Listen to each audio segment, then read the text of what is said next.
Chapter 8:15. Shun Xian and Luo Shui Yin looked at each other and saw the doubt in each other's eyes. This Prince Rui was so attentive to Shun Miao, no matter how one looked at it. As if he really liked Shun Miao? Was that even possible? Shun Miao had only seen Prince Rui a few times. Luo Ling's eyes were so dim that one could not see the light. He lowered his head and looked at the ground, as if he could see a flower on the ground. Everyone in the room had different expressions, and Shun Miao's reaction was rather dull. She nodded and said to Tai Yi, "Thank you." Tai Yi hurriedly said that he didn't dare, and explained that he still had things to send over in a few days before leaving. After Tai Yi left, everyone looked at each other in dismay. Shun Xian and Luo Shui Yin had already sensed something unusual.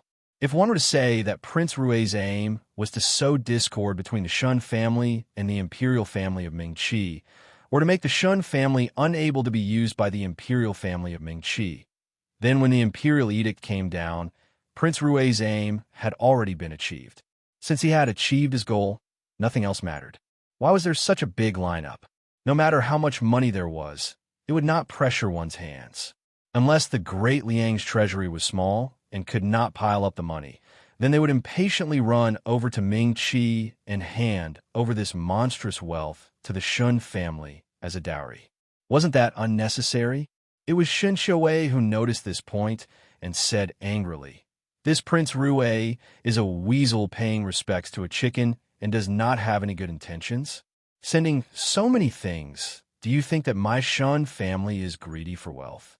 We are marrying a young lady, not selling a young lady.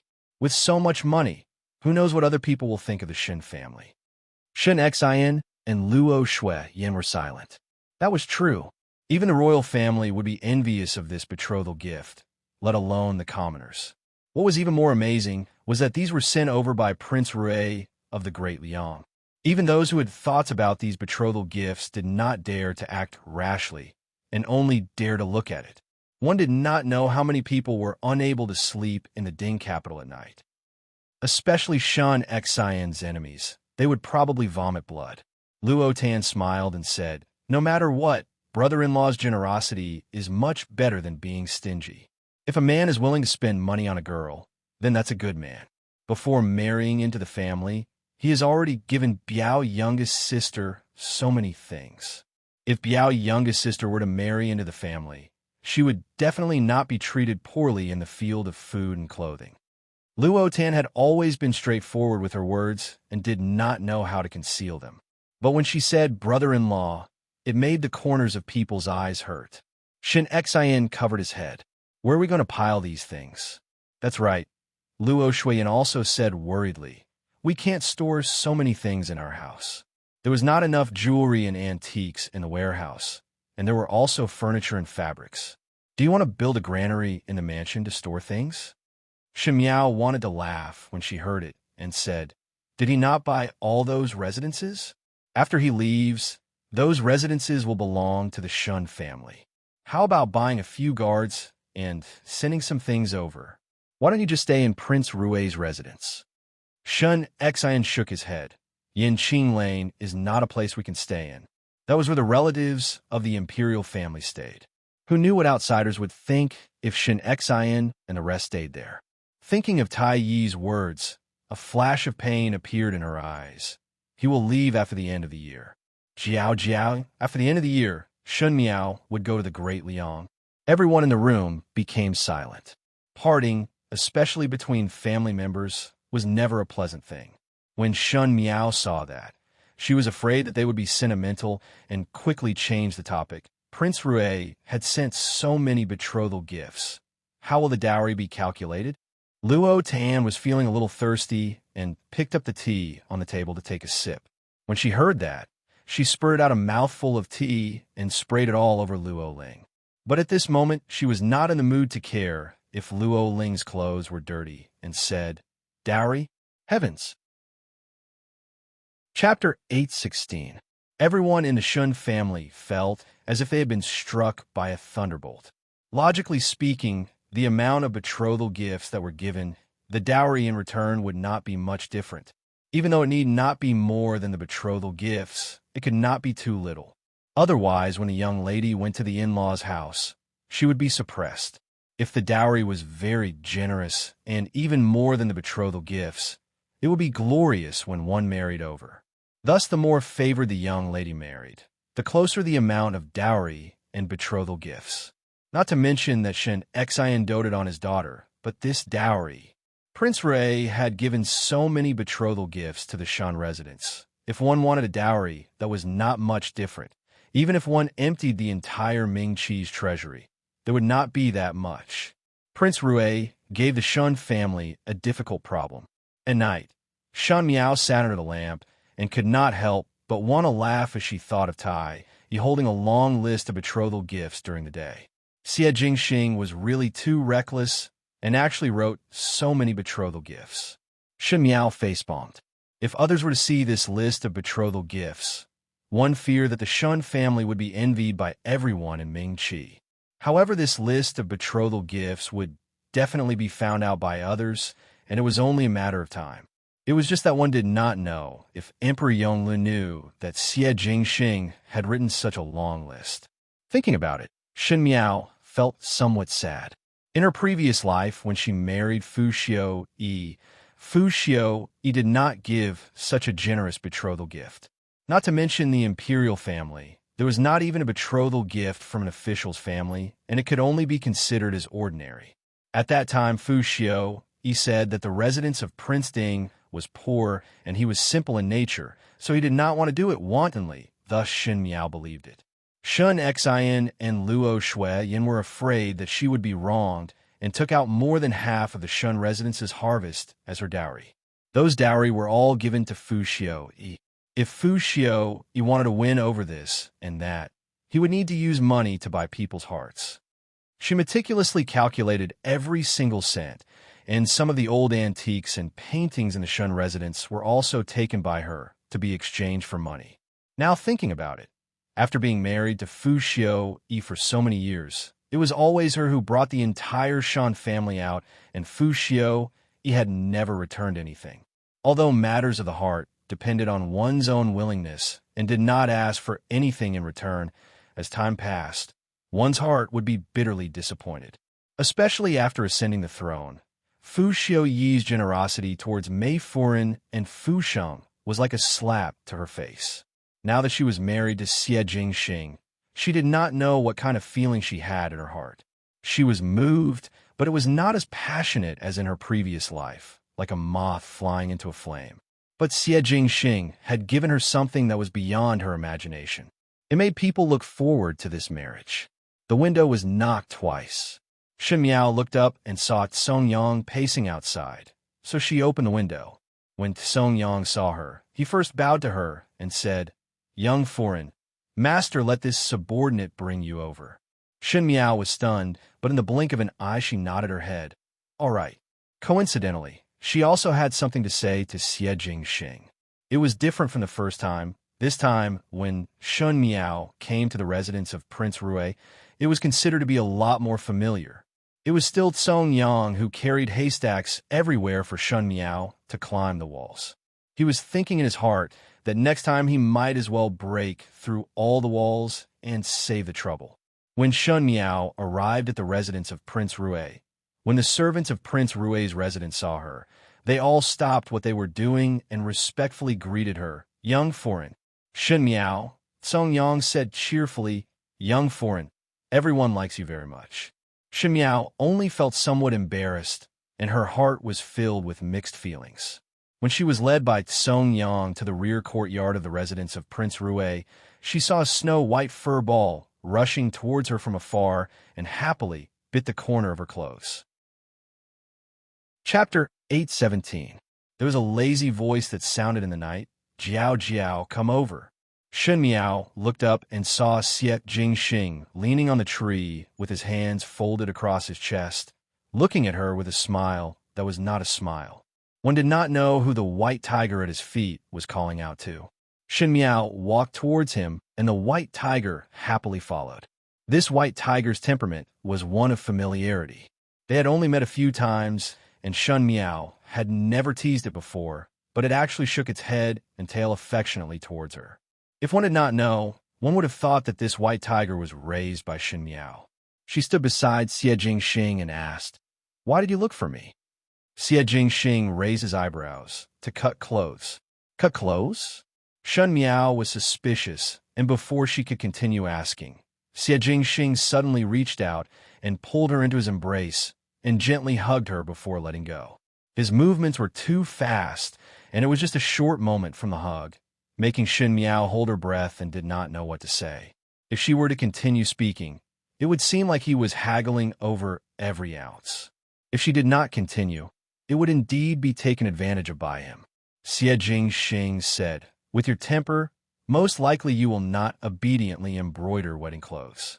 I found the best embroiderer in Great Liang, but do not know the size of your clothes." He looked at Shen Miao up and down and said meaningfully, "One will know after hugging." Shen Miao said, "Shameless, shameless." Xie Jingxing slowly said, "But just now you seem to like it very much." Every time this person said 3 sentences, he would be able to anger others to death. Shen Miao sarcastically said, "Your means are really superb. One hug, and you know the size. Have you done this many times before?" Xie Jingxing stared at her until Shen Miao's spine went numb before his lips hooked up. "Jealous? Then you can hug it back." He opened his arms and had an appearance of letting her pick. "Who wants to hug you?" Shen Miao despised. "Oh right, I have something to ask you." Xie Jingxing raised his eyebrows. "What is it?" "The list of betrothal gifts has been received." "Why did you send so many betrothal gifts?" Shen Miao felt it was funny when she thought about it. "Our Shen mansion cannot hold those things. Moreover, you sent so many things, and the Shen family cannot afford the same dowry. Are you deliberately looking for trouble?" "Just this?" Xie Jingxing casually said. "I still intend to send more." Shen Miao. Just as she was about to speak, she saw a guard rushing in from the outside. When he saw Xie Jingxing, he revealed a difficult expression and said, "Your Highness, there is someone looking for you outside." This subordinate tried to stop him, but he was like a madman, shouting your name. Afraid that it would cause a misunderstanding, we could only temporarily restrain him.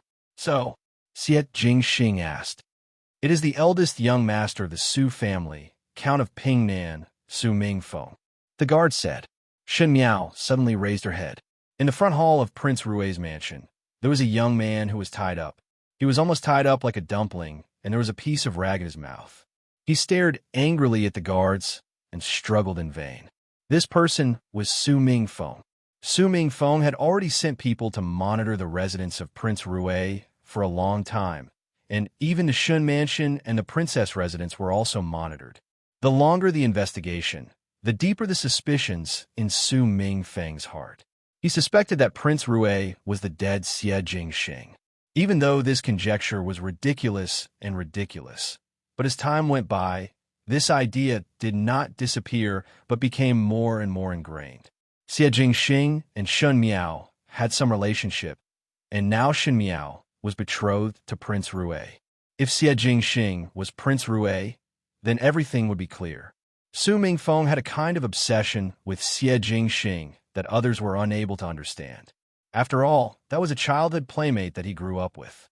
He had learned a lot of things from Xie Jingxing, and Xie Jingxing's significance to him could almost affect his entire life. No matter if Xie Jingxing was Prince Rui or not, Su Mingfeng must personally check. He wanted to sneak into the residence of Prince Rui and see the appearance of Prince Rui when he took off his mask. At that time, the truth would be revealed. This was a crazy move, but Su Mingfeng felt that there was a reason to do it.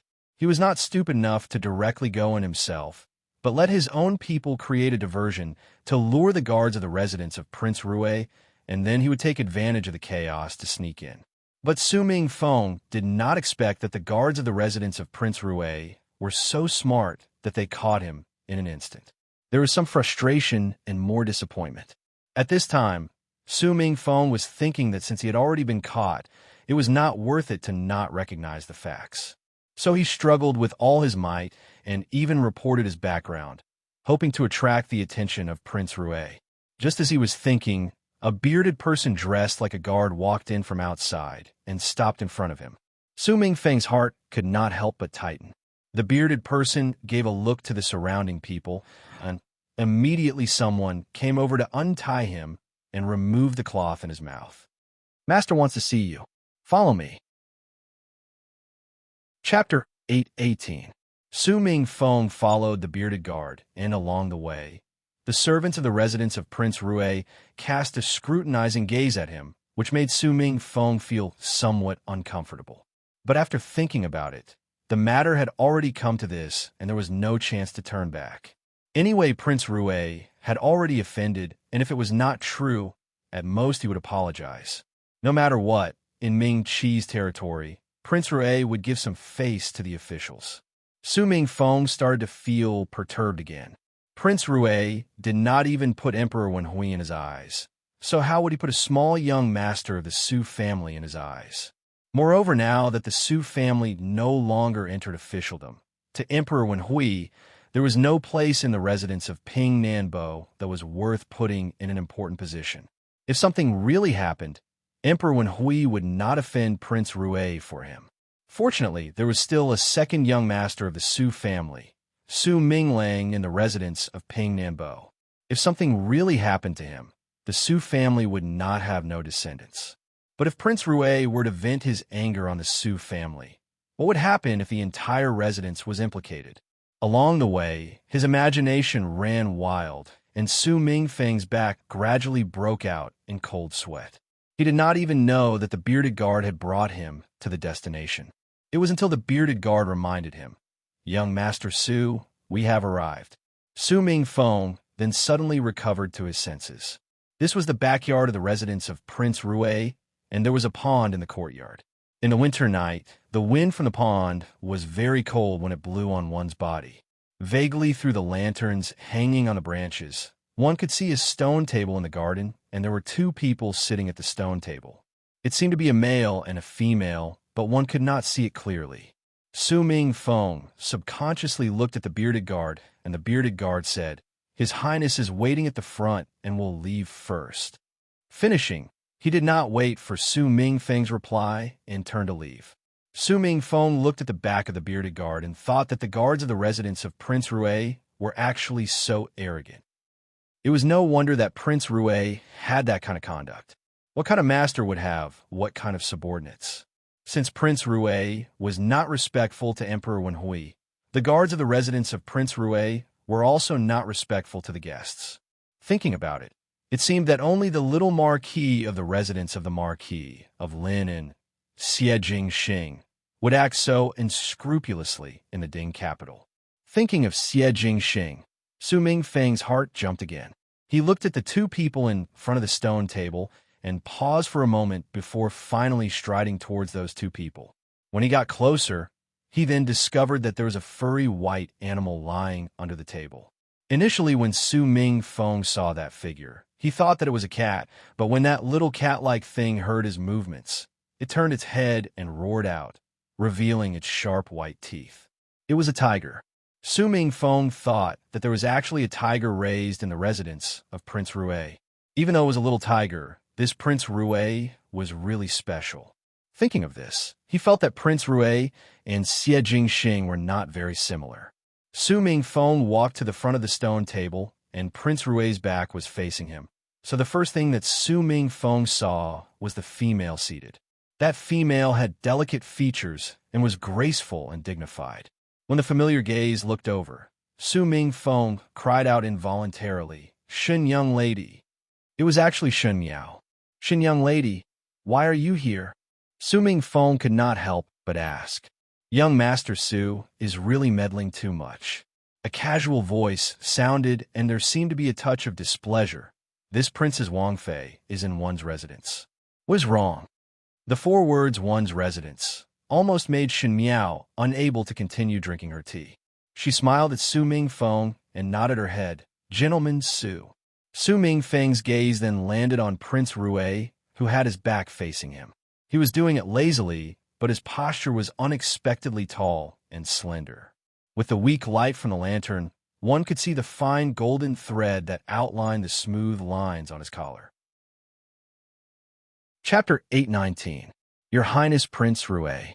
Su Mingfeng said. Prince Rue did not speak, and Su Mingfeng composed himself. With Shen Miao here, his heart was not afraid. Thinking about it, he almost forgot that Shen Miao was now considered as Rue Wangfei, and from what he saw, Shen Miao's relationship with Prince Rue was not bad. If Prince Rue really had the intention to kill him, Shen Miao would not sit idly by on account of Xie Jingxing. Even though it was somewhat strange to think about it, Su Mingfeng still plucked up his courage and asked, "Today Mingfeng came over to inquire about a matter." "Speak."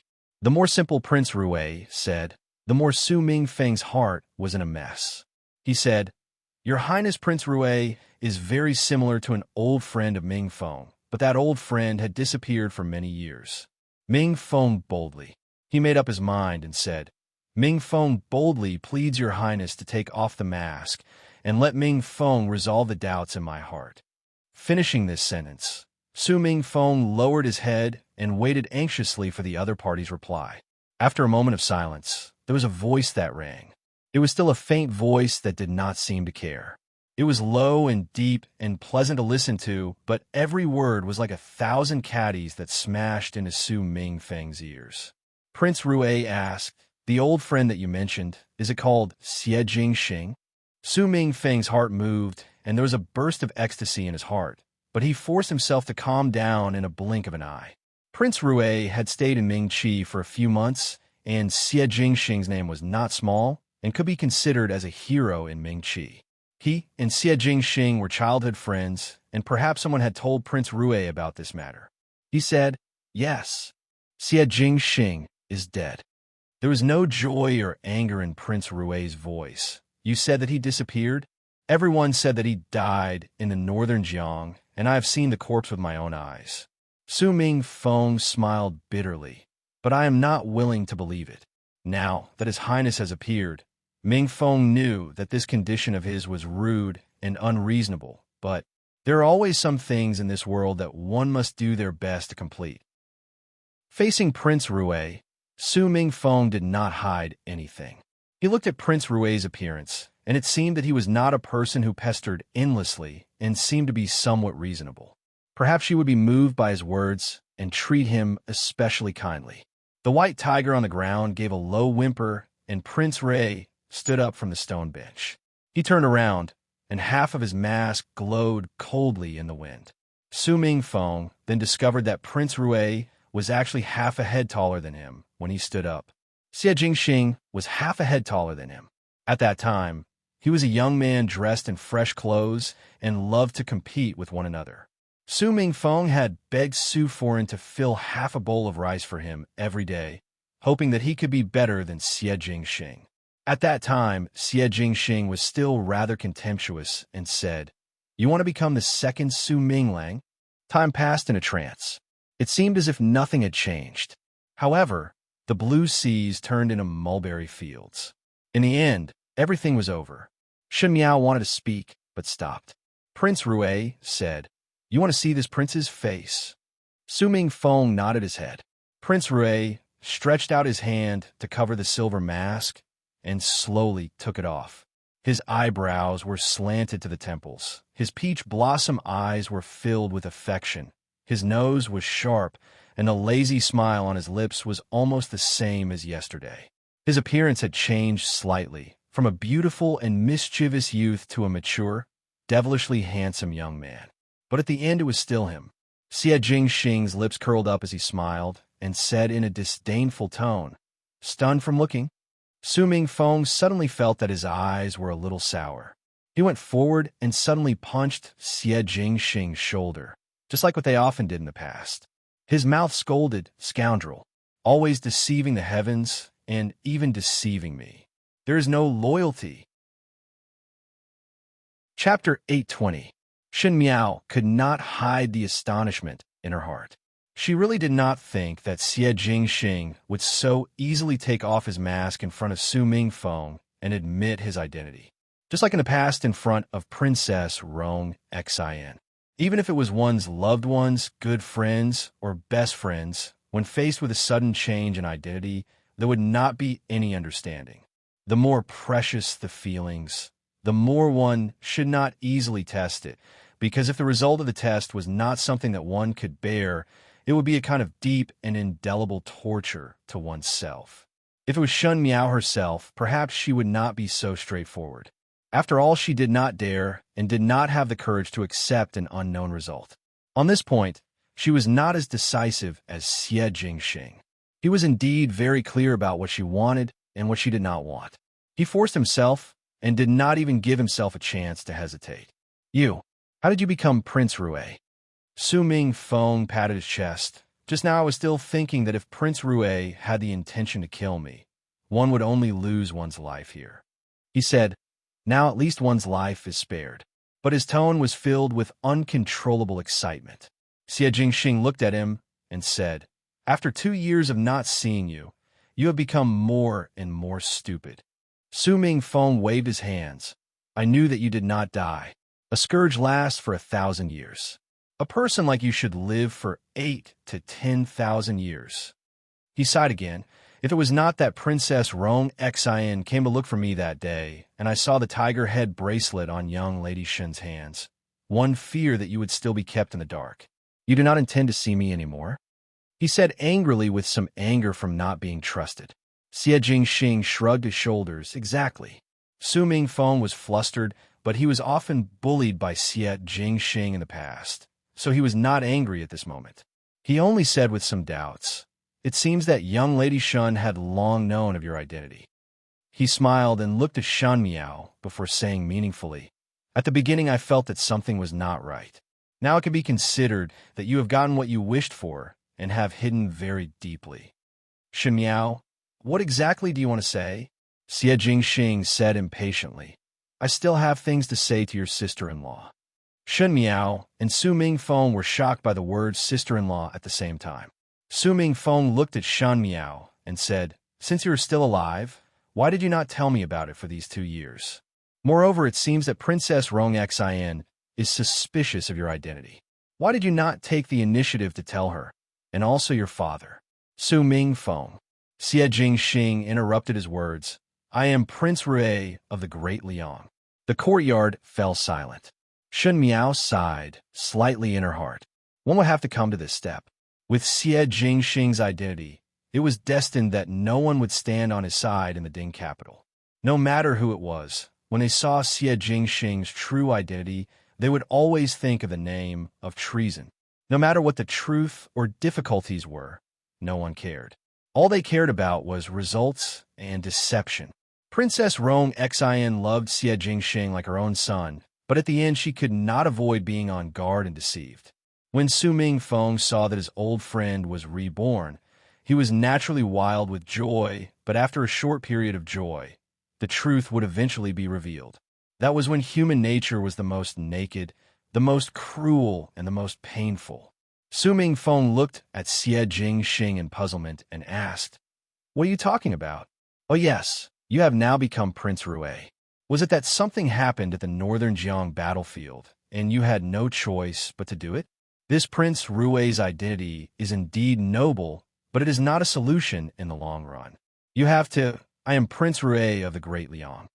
Xie Jingxing said. The chattering stopped abruptly. Chapter 821. The wind blew up the fallen leaves in the courtyard.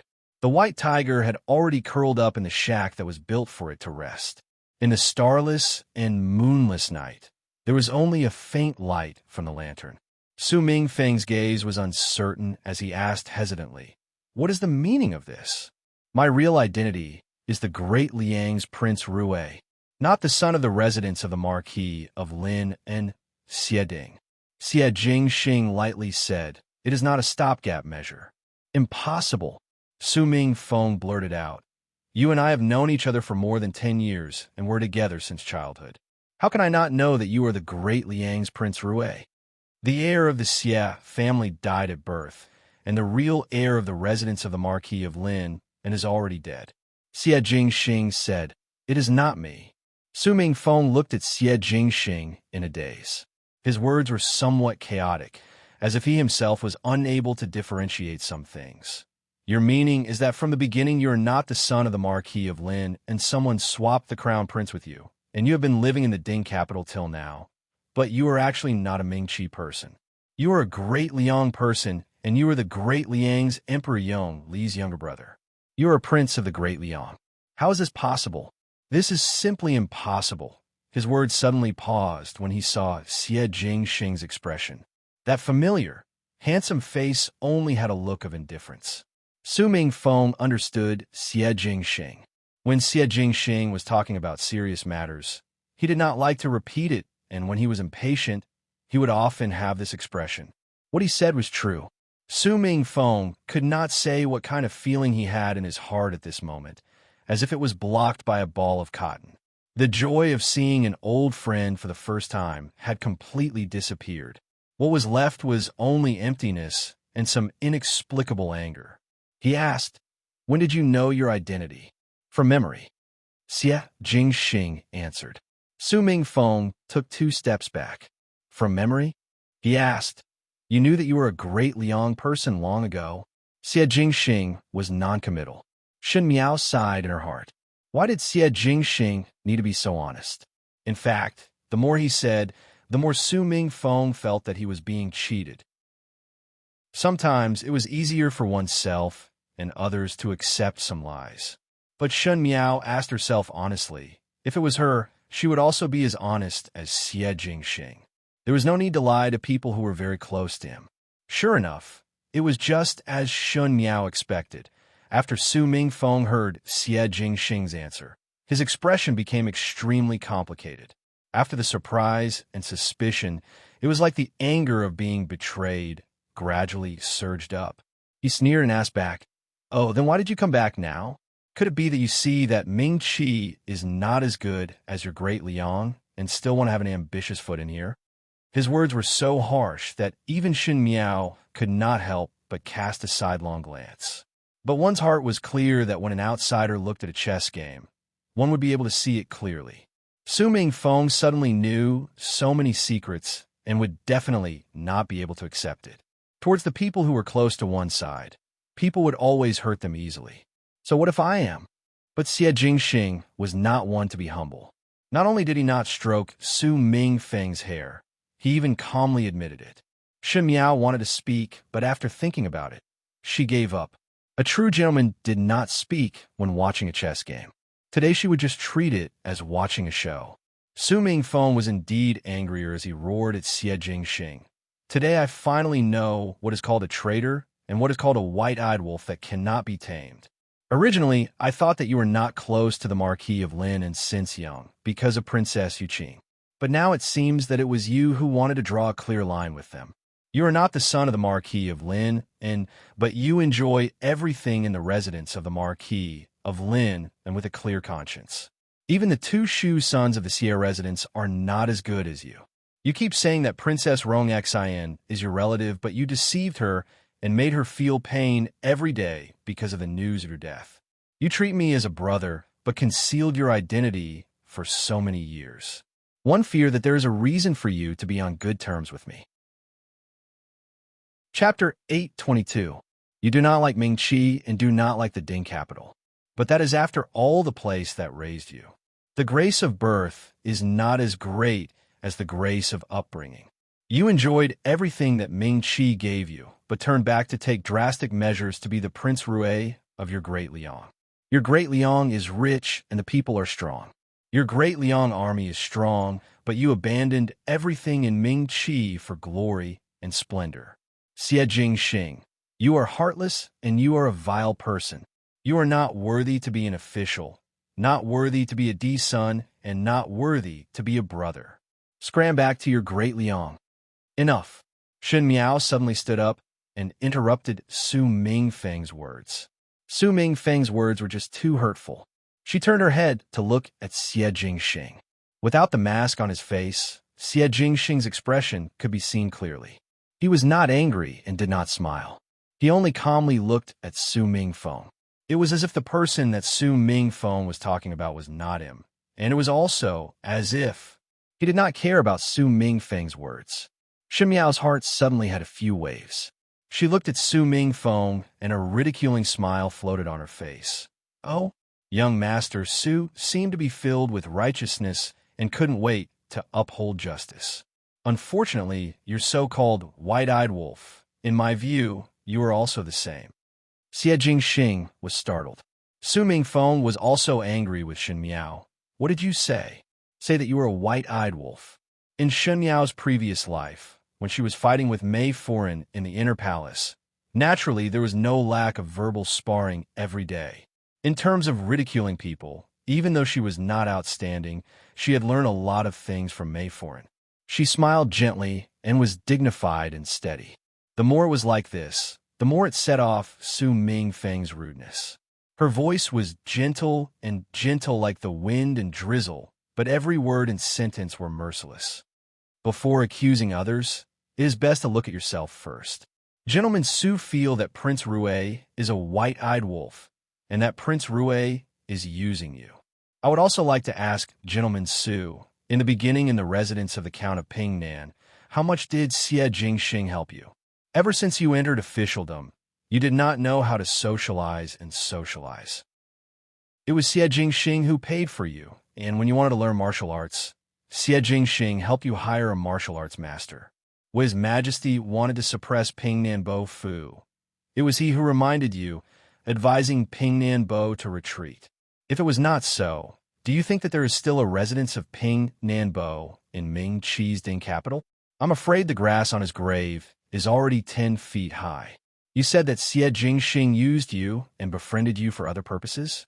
In the entire Ding capital, who does not know that you, Su Mingfeng, are Xie Jingxing's childhood friend? Ever since you were young, your body was weak, but no one dared to bully you. Who do you think you are? Is it because of the reputation of the Pingnan Count residence? Or is it because you have a childhood sweetheart that no one in the Ding capital dares to provoke? The matters of the world are just that simple. Young Master Su, don't think that my words are not pleasant to hear. Since young, how many roads did Xie Jingxing pay for you, and how many times did he help your Su family? If this is the so-called use, then I also hope that someone can use me. Young Master Su, don't you agree? She was full of smiles, but the words that she said were like rain hitting banana leaves, dripping with coldness. After taking other people's benefits, one would turn around and hit them back, and keep on accusing others. If this is not an ingrate, then what is? Young Master Su, can I also say that you are heartless and unworthy to be a brother? Enjoying everything that the person that you accuse gives you with a clear conscience. Do you not feel guilty? Su Mingfeng was not a person who would engage in a battle of words with a female. Not to mention that Shen Miao's words were full of ridicule, but it was genuine, causing his face to swell to a purplish-red color. In his extreme anger, along with Shen Miao's words, his mind started to recall the scrolls of images. Chapter 823. In all fairness, Xie Jingxing's treatment towards him was indeed very good. If it was not good, Su Mingfeng would not have kept thinking about it for so many years. Xie Jingxing was an arrogant and rude person, unbridled and stubborn. He did things as he pleased, and there was almost nothing that could restrain him. Even though he said that he was ruthless, he would always help out with Su Mingfeng's matters. For example, when someone bullied Su Mingfeng when he was young, Xie Jingxing did not say anything and brought people to beat him up. Even if that person was a child of the imperial family, he still beat him up, and finally others did not dare to bully Su Mingfeng. It was just that even though Xie Jingxing did a lot of things, he never took credit for it and did not even mention it. His younger sister always had a bad attitude, so as time passed, people remembered his bad points, but his good points were gradually forgotten. When Shen Miao finished speaking, her heart was extremely carefree. She did not know why, but when she saw Su Mingfeng criticizing Xie Jingxing, she felt that the scene was very dazzling. Now that she had finished speaking, even though she was somewhat ashamed, she did not regret it. Did Xie Jingxing have any intention to make use of Su Mingfeng? Shen Miao thought that it was definitely not. Otherwise, in the previous lifetime, when Emperor Wen Hui ordered the Su family to be exterminated, no one would collect the corpses of Su Yu and his son. Everyone was afraid of Emperor Wen Hui's anger and suspicions. Only Xie Jingxing stood out and buried them. Even at that time, Xie Jingxing was carrying Xie Ding's death in battle. the residence of the Marquis of Lin, and was in imminent danger, and he himself was about to receive orders to go into battle. Loyal, a true hero, and follow one's heartbeat. That was Fu Ming's evaluation of Xie Jingxing. What the child's eyes saw was the truest things. Shen Miao thought that what Fu Ming said was as such. If this kind of person was scolded by Su Mingfeng as not worthy to be a brother, Shen Miao would feel that it was not worth it for Xie Jingxing. An identity was enough to change everyone's eyes. The title of Prince Rui was glorious, but in fact the things that one had to bear, how many people would not have a change of expression and accept it while talking and laughing? She did not discover that when she was speaking, after Xie Jingxing was slightly surprised, his gaze landed on her, and he had a joyful smile. Su Mingfeng looked at Xie Jingxing and was unable to speak. His emotions were complicated and sad. His good friend was still alive, and that was something that should have been enough to make him happy. But for some reason, he was not in the mood to be happy at all. Xie Jingxing glanced at him and said, "I do not owe you anything. Even if I do, I've already paid it off." Xie Jingxing said, "The residence of the Marquis of Lin is a big tree that attracts the wind. Thus the Emperor has the intention to suppress it. The Xie family's army under the Marquis of Lin is millions, and if the father is compassionate and the son is filial, the son inherits the father's business. The Emperor would not be able to sleep well. The closer one walks, the faster one dies. I still want to live for a few more years, so I will help the Marquis of Lin and to protect a Marquis residence. The grace of raising in exchange for the stability of the Marquis residence. Is it worth it?" Xie Jingxing's lips curled up as he asked. Su Mingfeng was speechless from the question. If I did not do this, Xie Ding was originally a thorn in the Emperor's eyes and would die one day. The residence of the Marquis of Lin would be charged with a groundless crime and be splashed with dirty water. Even though the son was dead and there was no more descendants, at least the residence of the Marquis of Lin was still there, so the Emperor let the residence of the Marquis of Lin off. Speaking of the residence of the Marquis of Lin is still a clean and bright house. Xie Jingxing ridiculed. There's always a mother and son relationship with Princess Yuqing. For this little bit of relationship, the only thing that can be done is to protect the dignity of the Marquis of Lin and the dignity of the residence of the Marquis of Lin. And Shen Miao looked at Xie Jingxing's handsome face. He said it carelessly, as if all these were not important at all. But in the past years, these unspoken words could only be placed in the heart. Xie Jingxing was an honest person, but he was also the most dishonest person. He honestly stated the truth in the course of events, but what was not honest was his own heart. He did not mention the grievances that he had suffered and did not mention his worries and depression. Thus, in everyone's eyes, he was a game of life and was cynical. It seemed that there was nothing in the world that could stump him. However, when he was arranging everything, in order to maintain the clarity of the Marquis residence, he was forced to bear the name of disobedience, presumptuous, no respect for elders, and no respect for one's father and elder brothers. Su Mingfeng was stunned when he heard it. My life in the Great Liang is not as simple as what you think. He looked at the icicles on the tree and casually said, "If it was you, you would not be able to stay for a day before coming back, crying to look for mother." Su Mingfeng was so angry that his throat was stuck. There are no benefits in the world for no reason. One must fight for what one has obtained. Su Mingfeng, your days are comfortable, and you cannot use this kind of comfort to guess me. What I have experienced is more than what you can imagine. He sighed softly, but there was still a smile on his face. That pair of peach blossom eyes were slightly curved, and the eyelashes were hanging down to a nice arc. From this angle, his brows were gentle, and he was so beautiful that it was as if he had walked out from a painting. However, there was not a bit of smile in that pair of eyes. It was bitingly cold like the winter wind. The most important thing is that Ming Qi did not nurture me and only erase me, he said. Chapter 824. Su Mingfeng staggered away. When he left, it was as if he had experienced a huge change and was almost out of his wits. Shen Miao wanted to say a few words to Xie Jingxing, but Xie Jingxing returned to his casual look and smiled as he urged her to return to the residence to rest, as if he did not want to mention the matter again. Shen Miao was helpless and could only follow his intentions. Some people like to share their own painful experiences with others to gain the sympathy of others.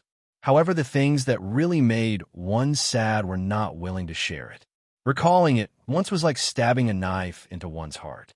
Xie Jingxing most likely did not like to expose his weakness in front of others, so in the eyes of outsiders, he was still powerful and omnipotent.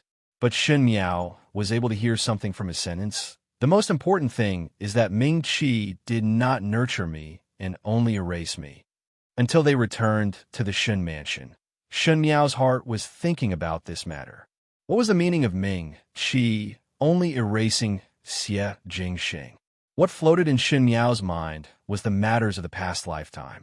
In the past lifetime, the residence of the Marquis of Lin finally collapsed, and both Xie Ding and Xie Jingxing died in battle.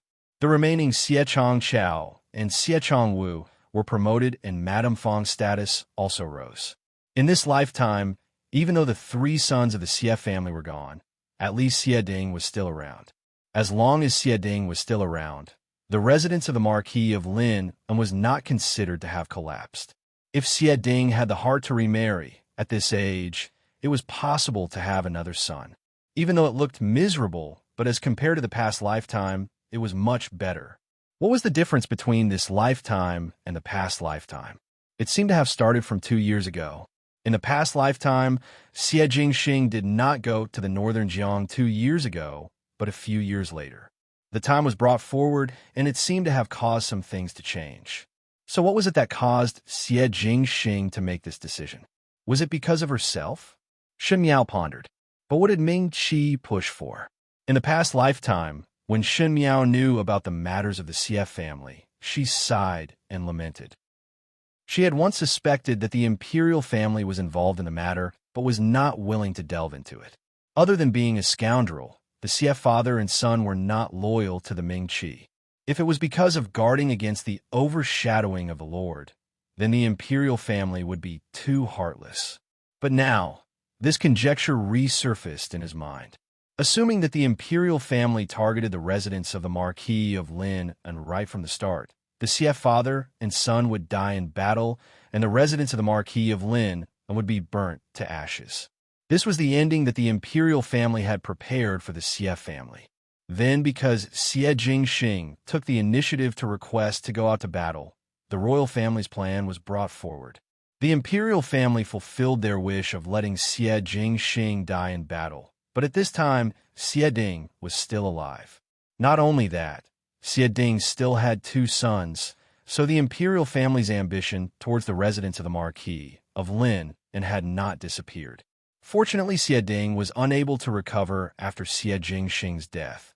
Thus, the plan to completely destroy the residence of the Marquis of Lin was not urgent. 2 years later, the 2 sons of the Xie family died in an accident.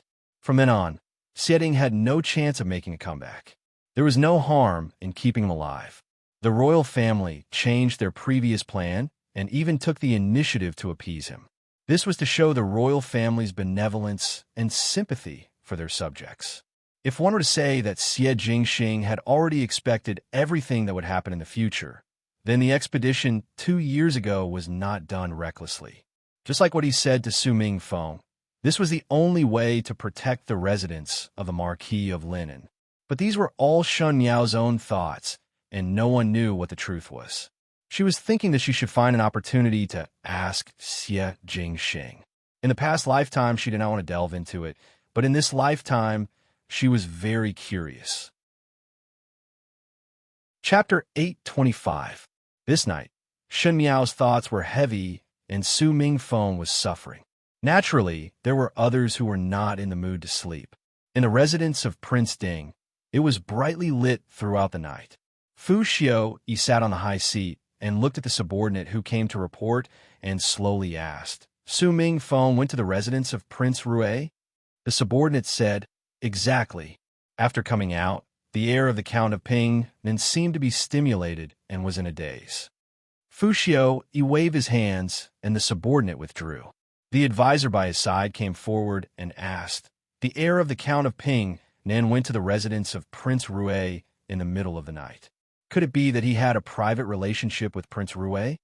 The residence of the Count of Ping, Nan was no longer in officialdom. If Prince Rue really wanted to find someone to cooperate with, he would not be able to find him. Fu Xiaoyi's gaze turned cold. The Su family was originally an excellent chess piece. If it was not for Su Mingfeng's sudden serious illness, and the Su family gradually withdrew from the officialdom, it would not be to this extent. However, he said, the Su family was considered lucky to escape a calamity.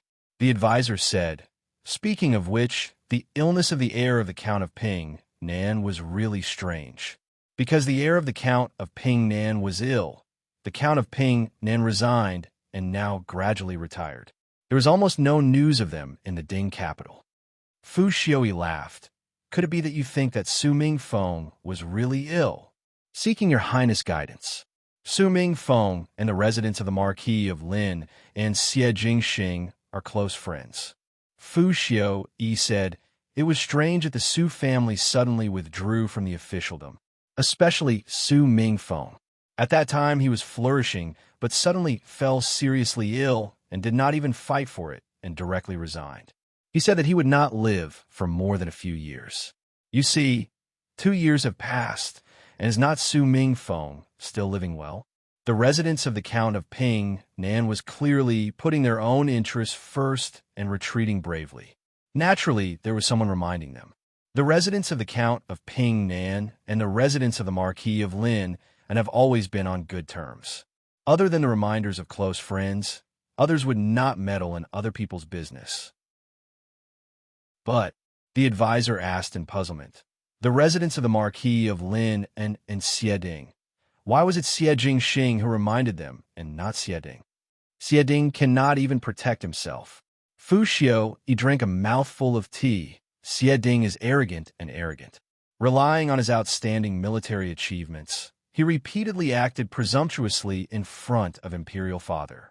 Imperial Father had long had the intention to get rid of him. If Xieding was smarter, he would restrain himself. But you see, when did he restrain himself in the Ding capital? But this Xie Jingxing, Fu Xiao, he narrowed his eyes, cannot be underestimated. Isn't Xie Jingxing also unbridled and arrogant in his actions? The advisor said, in the Ding capital, when mentioning little Xie Marquis, everyone would know that he is a stubborn and bold person. That's right, but don't forget one point, Fu Xiaoyi replied. From the beginning to the end, he did not enter officialdom. Everyone said that Xie Jingxing did not enter officialdom because of Xie Ding and deliberately delayed his life, but I think that is not the case. That time at the Chrysanthemum Banquet, Xie Jingxing alone dealt with his 2 Shu younger brothers, and the military strategy that he displayed was admirable. He had unparalleled talent, but he was unwilling to display it. What is this called? This is called concealing one's abilities. How many years has Xie Ding lived? And how many years has Xie Jingxing lived? Xie Ding had lived to such an old age, but would still be blinded by the riches and honor of the residents of the Marquis of Lin, and Xie Jingxing was so young, but was able to clearly assess the situation. Xie Jingxing was the most terrifying person in the residence of the Marquis of Lin. So the person who reminded the Su family was not Xie Ding, but Xie Jingxing. Only Xie Jingxing. The advisor looked at Fu Xiaoyi. Is your highness overestimating Xie Jingxing? Even if he reminded the Su family, it would not prove anything. Cannot prove what? Fu Xiaoyi looked at him and asked back. Then how about adding the Xie family's army? Xie family's army? The advisor was puzzled and immediately thought of something before looking at Fu Xiaoyi in shock. Your highness's meaning is... Chapter 826. In short, the most terrifying person in the residence of the Marquis of Lin and is not Xie Ding, but Xie Jingxing. Fu Xiaoyi said, when this person was still young, he already had enough ambition and brains. If he is given a certain amount of power, one fear that there would be a change in the Ding capital.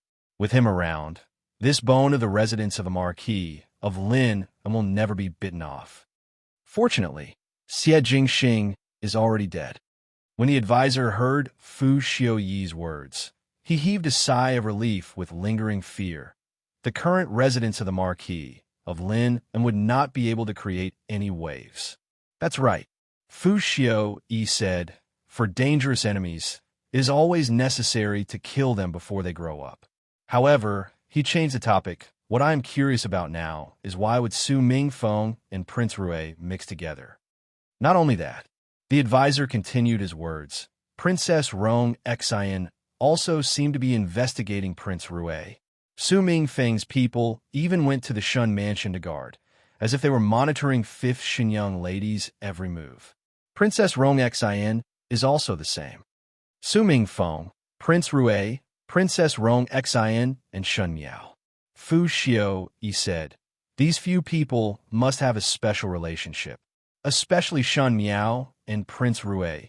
Now they were betrothed by Imperial Father. I know Imperial Father's temperament very well. Once he has set his sights on something, he will not hand it over to others. The Shin family is already in Imperial Father's pocket, and Shun Miao's marriage will not be given to outsiders.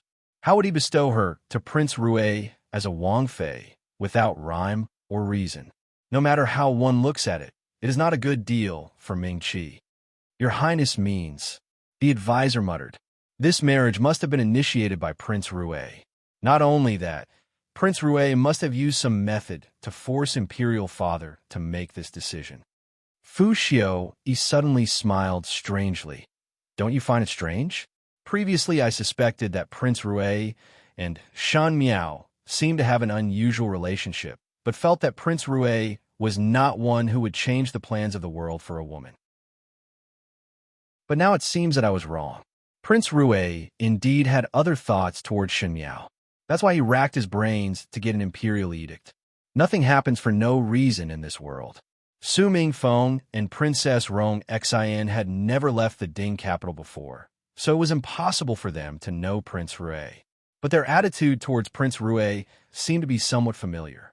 Also, Prince Rui and Shen Miao had only met a few times, so why would he do this for her?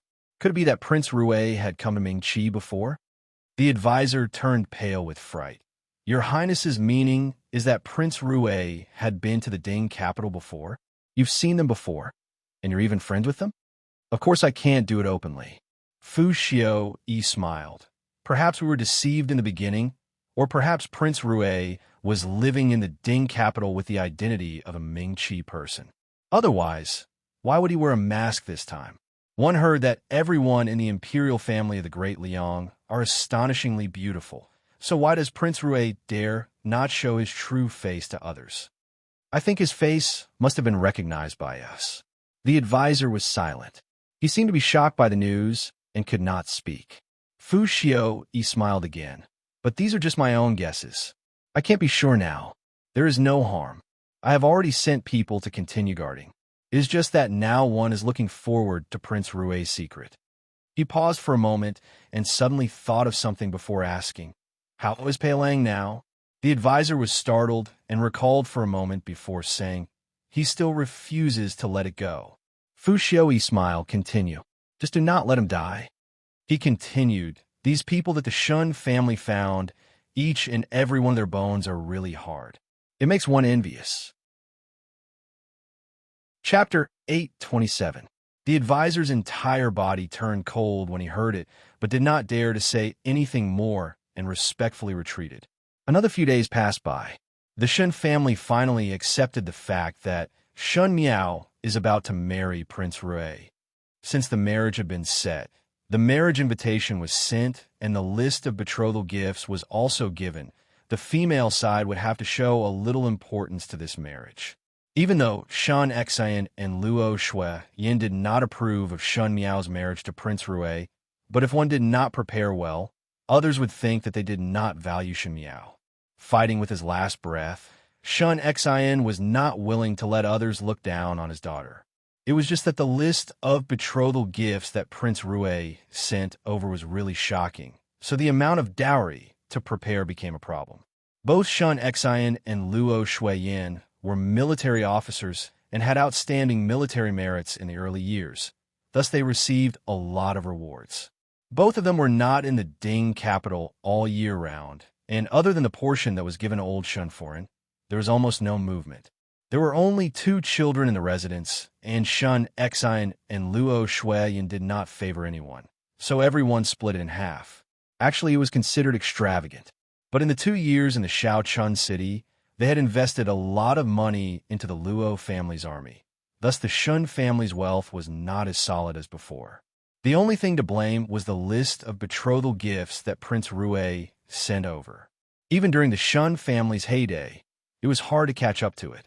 Previously, Shun Xiao still thought that Prince Rue was bragging because this list of betrothal gifts was enough for an official to marry 10 daughters-in-law from a noble family. Perhaps Prince Rue was joking with the Shin family, but on the second day, he received Prince Rue's orders to send 2 golden geese, which almost made Shun Xiao stagger in shock. That was something that the Empress Dowager wanted to treasure. Thus, Prince Rue used it as a prize for the betrothal gifts and casually found a box and sent it over. From then on, everyone believed that the Great Liang was really rich and Prince Rue really squandered money like dirt. This list of betrothal gifts was not a joke. Shun Miao's dowry. This matter was big. Shun Xiao took the initiative to give Shun Miao the money that he was saving for his wife's marriage. One must not be short of ambition when one is poor. How can one let younger sister's dowry be less than half of Prince Rue's betrothal gifts? If this was to be brought to the Great Liang, one would be looked down upon by others. Our Shin family's young ladies must do their best. Prince Rue giving betrothal gifts like this, and our dowry is small. Will he look down on us? He couldn't be careless about the dowry. I still have some antiques in my house that I can pawn. Although we are poor, we can't lose face. Shin Xian deeply agreed. Shin Miao. In any case, the Shun family was considered as one of the largest families in the Ding capital. Why was it that in Shun Xiao's mouth, it seemed that they were destitute and had to sell the furnishings in the house to gather the dowry? If word of this got out, wouldn't they be laughing their heads off? Because it was the end of the year, the big and small matters in the Ding capital were much more relaxed, and Shun Miao's marriage was personally decreed by Emperor Wenhui. Perhaps it was because he knew that the Shun family was dissatisfied with this marriage. Emperor Wenhui specially gave Shun Xian and Luo Shuiyin a period of leave to accompany Shun Miao and return after Shun Miao's marriage was over. Even if Shun Xian and Luo Shuiyin did not have the emperor's approval, their thoughts were all on Shun Miao, so naturally they were happy and relaxed. Shun Xiao and Luo Ling were in the military ministry and had basically done almost the same at the end of the year. These days, they were either accompanying Luo Shuiyin to buy New Year's goods or helping Shun Miao. The whole family were chatting in the hall, and the cook had made some new snacks, and the charcoal fire in the room was burning brightly. Luo Tan smiled as she looked at Shun Miao. Youngest Biao's sister, you will be getting married after the end of the year. Even though it is too late to sow the dowry now, but you have to prepare for yourself. Tomorrow, let the embroidery maids in the pavilion come over to measure your figure. And after the measurements are done, the horses will be whipped so that the clothes will be ready. Chapter 828. When Ming Qi's females got married, they would need to embroider their own wedding dress. Generally speaking, those who were engaged early would start to embroider for themselves a few years ago. Those who were engaged later would let the tailor make the wedding dress, and they would symbolically embroider a few designs, which was considered to be done by themselves. Only then would there be a harmonious and beautiful meaning. Originally, Shun Miao's marriage was not urgent in the Shun family, and after the end of the year, they would start to look for suitable young talents, and at that time Shun Miao would start to embroider her own wedding dress. Who knew that with Emperor Wenhui's imperial edict, everything was messed up. Now it was impossible for Shun Miao to personally embroider a wedding dress. Thus it was necessary to implement these early. Luo Shuiyin patted her head and said in annoyance, "These days I almost forgot about this matter. Tanner is right. Jiao's wedding dress needs to be prepared. I'm not very familiar with the Ding capital's embroidery lady. Later I will ask my good foreign. She knows the best where the clothes and jewelry are. Jiao's wedding dress must not be sloppy." Finishing, she sized up Shun Miao and smiled. Jiao Jiao's figure is slender and would look good in the wedding dress. When Shen Miao heard that, her mind was filled with the words you will know after a hug that day when Xie Jingxing pulled her into his embrace. She could not help but feel that her face was somewhat hot. Shun Xiu asked, "Younger sister, why is your face so red? Do you need to call a physician over to take a look?" Luo Ling's eyes dimmed, and he lowered his head and did not make a sound. Luo Tan was giggling with Luo Shuiyan about the wedding dress embroidered patterns when she saw a servant outside rushing in. "Foreign, master, there is someone outside seeking an audience. Did not it was said that there will not be any guests these few days, and the doors will be closed?" Shinexen said unhappily. Why was it not stopped? He wanted to enjoy the few remaining family time, so he did not meet anyone who came to the Shin mansion. The servant was almost crying. It is His Highness Prince Rue of the Great Liang." Luo Tan's eyes widened. Shin Xiu stood up with a whoosh and asked with a murderous look, "What is he here for?" The servant said, This one did not ask." Before his voice landed, one heard a low and sweet voice from behind the servant. "A wedding dress."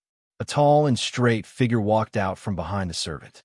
The servants in the Shin mansion did not have delicate features, but each and every one of them were upright and awe-inspiring. After mixing with Shan Xiu for a long time, there was some valiant air about them. However, when compared to the person behind him, he immediately looked a little dispirited. His purple gold robe fluttered in the wind. His smile carried a bit of contempt, but it did not make people feel disgusted. It seemed to be a bit cynical. However, the silver mask faintly shone with a cold light, giving him a bit of unfathomable profoundness. Even if he couldn't see the person's face, the outline was still very good, especially when he walked over leisurely, step by step, elegant as a bone, lazy and noble, but there was a strong light that could not be ignored. He said, "Prince Rue." He was so arrogant and presumptuous even when he introduced himself. Shinshio almost pulled out his sword. He slapped the table and the desserts on the table shook 3 times as he asked, "You are Prince Rue?" Prince Rue nodded. "Why do you want to marry my sister? What conspiracy do you have?" Shinshio shouted. Luo Tan's chin almost dropped down. Shinshio's hostility towards Prince Rue was really too big. But even though everyone had this idea in their hearts to ask in front of others, would it be too impolite? Jiao Jiao is gentle and sensible, dignified and generous. I have admired for a long time and was anxious to marry. Fortunately, the Emperor's benevolence is vast and powerful and did not disgrace the mission. He slowly said with a smile. Chapter 829. Shen Miao could not help but tremble. She was really not used to Xie Jingxing speaking in such a gentle tone. One must know that when they were not familiar with each other, every time Xie Jingxing saw her, he would probe, look at her coldly and ridicule her. Shun Exen and Shun Xiu suddenly flew into a rage. Prince Rue's words on the surface was praising Shen Miao and also said that he admired Shen Miao, but the more he said it, the more it did not feel right. What was the boundless grace of the Emperor? What did it mean to not fail the mission? Others did not know, but they were very clear. It was obviously Prince Rue who forced Emperor Wenhui to write down the imperial edict, and the imperial grace was coerced. The imperial grace was not disgraced, but whose mission was not disgraced? Shen Xiu and Shun Xian were like 2 firecrackers that were lacking a spark to explode. This Prince Rue had done all kinds of bad things, so why did he come here to pretend to be the big-tail wolf? Luo Shui Yan's gaze softened. The way a woman looks at a man and a man looks at a man are different. When women look at men, they look at the details. Prince Rue did not use this prince, but used I. He did not use 5th Shun young lady to address Shun Miao, but used Jiao Jiao. If it was purely to make use of the Shun family's power, Prince Rue had already obtained what he wanted, and there was no need for this. Regardless of whether he was sincere or just putting on an act, it was good that he was willing to put in the effort. For example, Fu Xiuyi. At that time, Shen Miao was in love with Fu Xiuyi, but Fu Xiuyi was teasing Shen Miao and was neither close nor distant. He did not directly reject, but did not accept, and was not willing to put in effort, and was not willing to please. So the reason why the Shun family did not want Shin Miao and Fu Xiaoyi to be together, other than Fu Xiaoyi's own identity that would drag the Shun family into the water, it was also because Fu Xiaoyi did not love Shin Miao at all. If he loved someone, he would be willing to put in effort for her. If he didn't want to spend even a little bit of his attention on someone else now, how could he hope for the future? Luo Shueyin looked at Prince Rue. Since Prince Rue was willing to put in the effort, it was much better than what she thought. What's more, if one were to talk about appearance and temperament, it was really hard for Prince Rue to make others have any ill feelings towards him. Compared to Fu Xiaoyi, who made people feel like they were bathing in the spring breeze, but also carried the airs of a prince, always smooth and slick.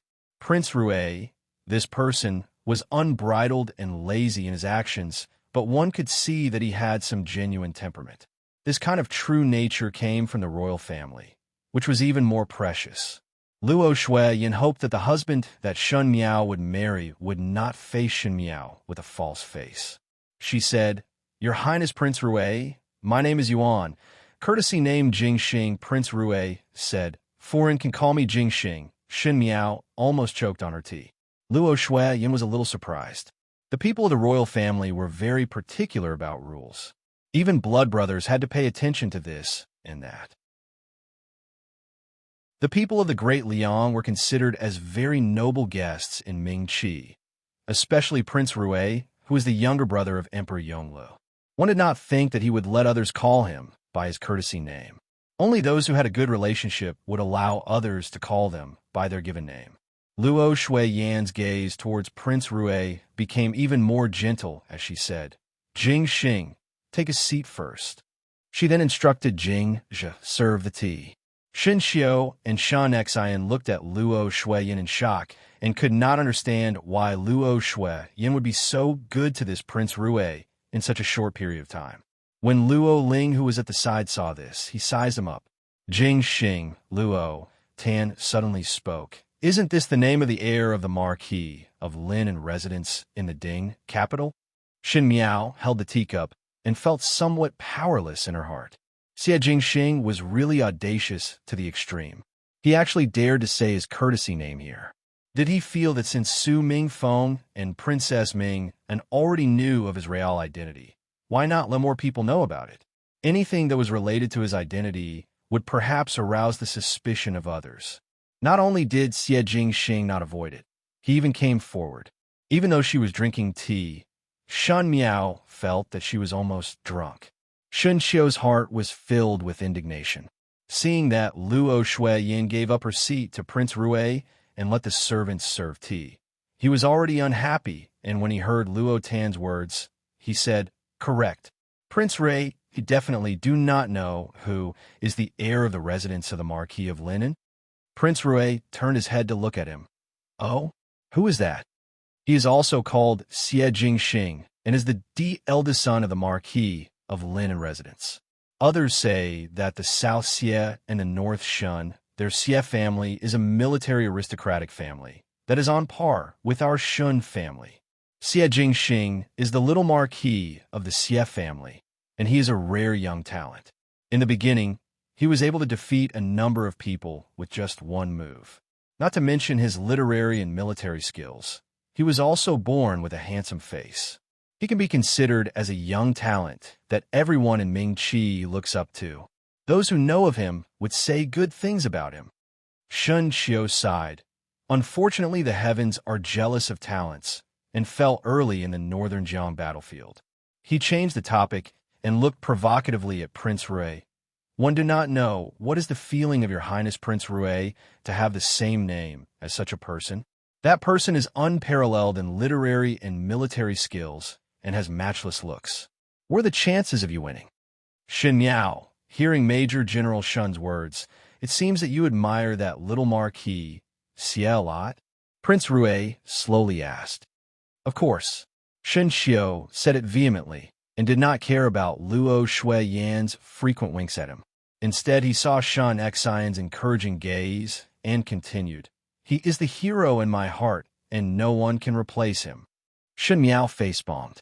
If it was possible, she really wanted to pretend that she did not know Shen Xiao. Looking at Xie Jingxing again, he must be secretly very refreshed. Chapter 830. Shen Xiao fiercely praised Xie Jingxing in front of Prince Rui, and when an ordinary person was mercilessly criticized, their face would not look good. Prince Rui was wearing a mask so that people could not see his face clearly. However, everyone could clearly see that the corner of his mouth was slightly raised and his voice was very gentle and polite. The most important thing was that his eyes could not lie. In Prince Rui's eyes, there was actually some joy. Pleasure? Shen Xiaoji spoke till his mouth was dry, but not only did he not see Prince Rui revealing an embarrassed expression, instead he seemed to be in agreement. So to speak, it is indeed a pity. Shen Xiao was very dispirited and became more vigilant towards this Prince Rui. But Luo Shui Yin was very satisfied. She was not as childish as Shen Xiao and was not as picky as Shen Xian. Looking at Prince Rui, she was not angry at Shen Xiao's nonsense. People would always judge if a person was good or not, but Luo Shui Yin had been with Prince Rui for a short period of time and felt that Prince Rui was not bad. He looked very handsome and refined, but his words were not bashful or pretentious.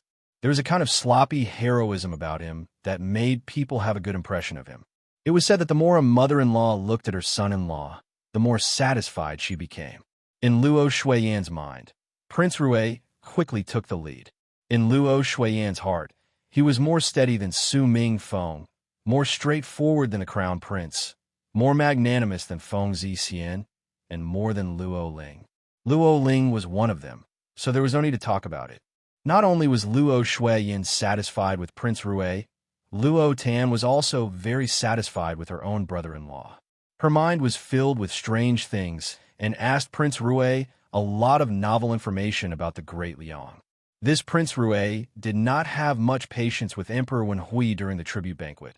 And when he wanted to leave, he would leave, but when he wanted to stay, he would answer Luo Tan's questions. Previously, Luo Tan remembered Prince Rui saving Shen Miao's life, and at this moment, the more she looked, the more she felt that only Prince Rui was worthy of Shen Miao. She said, "I see that brother-in-law and Biao youngest sister are extremely compatible. With Biao youngest sister's temperament, only brother-in-law's good interest can cover it." As soon as the two words brother-in-law came out, the room fell silent. Prince Rui was after all a relative of the imperial family, and in comparison, Luo Tan's identity was not worth mentioning. Luo Tan was naturally carefree and did not realize what she had said, but Luo Shuiyin and Shen Xian subconsciously looked at Prince Rui's reaction. Prince Rui's lips slightly hooked up and readily accepted. Many thanks to Biao older sister's kindness. Cousin Shun Xiao was flustered and exasperated. "Who is your Biao older sister? Don't shout. Brother Qiao, what are you talking about?" Luo Ting glared at him and said with a smile, "Well, I'm younger than you. It's weird for you to call me cousin. You'd better call me cousin Luo." Shen Xiao stared angrily at Prince Rui. This person relied on his good skin and his status to attract females everywhere. Luo Shuiyin and Luo Tan had been tricked by this person. Luo Ling looked at the chaotic situation in front of him and felt that it was somewhat funny, but as he laughed and laughed, he thought of something and could no longer laugh. He looked at Shen Miao with a bitter expression. Shen Miao was thinking about Luo Tan's words just now, and her heart was somewhat inconceivable. What kind of wrong impression did Luo Tan have of Xie Jingxing that she actually felt that Xie Jingxing was a person with a good temperament? She did not know that in the beginning Xie Jingxing was also threatening and ridiculing, and every time she interacted with him, it was like walking on a tightrope, and one was unable to grasp the other party's thoughts. If Luo Tan saw Xie Jingxing's actions of silencing people without batting an eyelid, one feared that she would not be able to say those words anymore. Shen Xian saw that Luo Shuiyin and Prince Rui were talking more and more intimately, and his heart did not feel good. He deliberately coughed twice and forcefully interrupted their conversation before asking Prince Rue dryly, "Did you not say that you came over to deliver the wedding dress? Why? Now you feel that our Shun family's tea is good and deliberately came over to drink?" Chapter 831.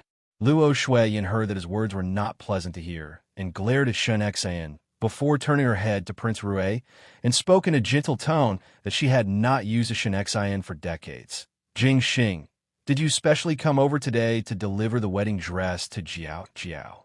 The marriage bestowing imperial edict came in a rush, and I think that Jiao Jiao would not have time to embroider her own wedding dress. Coincidentally, when I first came to the Ding capital, Imperial older brother let me bring along the best seamstress and tailor in the Great Liang. If one were to meet a young lady that one likes, one must give her the best wedding dress in the world when one marries her back. His smile was shallow, and his pair of eyes were as gentle as spring. The wedding dress is already done and had been done for 3 months. Now it is brought over for Foreign to take a look. 3 months?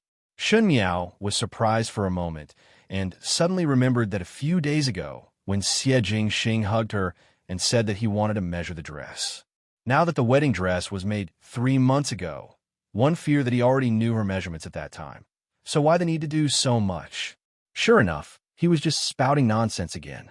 She actually believed it and was taken advantage of. Thinking of this, Shun Miao glared at him angrily. Xie Jingxing smiled gently. This little action was seen by Luo Shuiyin, and her heart became happier. Now this marriage could not be changed even if one wanted to. Thus, she could only find ways to comfort herself, who knew that when she saw Prince Rue today, she felt that this person was not bad and felt much more gratified. Now looking at the actions of these two people, it was not like children playing around. Her own daughter always put on the airs of an old person and did not have the naivety of a young female. But in front of this Prince Rue, she showed the side of a young female, and that Prince Rue seemed to dote on Shun Miao a lot. Perhaps this marriage was a match made in heaven. In Luo Shuiyin's heart, Prince Rue was at least 1,000 times higher than Fu Xiu Yi. Just as she was thinking, Shun Xiu cried out at the side, 3 months? It was obvious that the marriage bestowing imperial edict was just passed down not long ago. You're clearly lying. Could it be that you have foresight and knew 3 months ago that you want to marry younger sister? Moreover, how do you know younger sister's measurements? To take an unsuitable wedding dress, no matter how good it looks, younger sister would not wear it. Shun Miao also looked at Xie Jingxing as she also wanted to hear how Xie Jingxing would deal with Shun Xiu's question. Xie Jingxing was indeed an expert and only said, 3 months ago, I met Jiao Jiao on the streets by chance. At that time, I caught a glimpse of her and made up my mind to not marry other than Jiao Jiao. Imperial older brother only told me to send the wedding dress to my beloved young lady, but did not say that I can only send it after marrying. I might as well marry her in the end. When he finished speaking, his voice was incomparably cheerful. He only glanced at Shun Xiu, but it was full of provocation. Shun Xiu was not Xie Jingxing's opponent when it came to talking. These words were beautifully said by Xie Jingxing, but he himself did not gain any benefits. As for the size, Xie Jingxing smiled. If you have the heart to look for it, you'll definitely find it. He gestured for Tai Yi to come forward, and Tai Yi trotted out of the room. After a while, he came back with a huge box and placed it on the table. The box was quite big and seemed to be made of fragrant wood. A faint fragrance of pear blossoms wafted out from it, refreshing the mind. Everyone involuntarily gathered around the table, thinking that the wedding dress would most likely be inside. Even though Shun Miao was usually calm, there was some anticipation in her heart.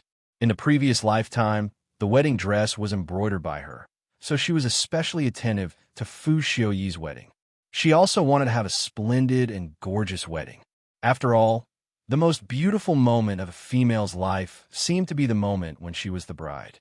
But at that time, Fu Xiuyi was still concealing his incompetence and requested for it to be simple and the wedding should not be publicized.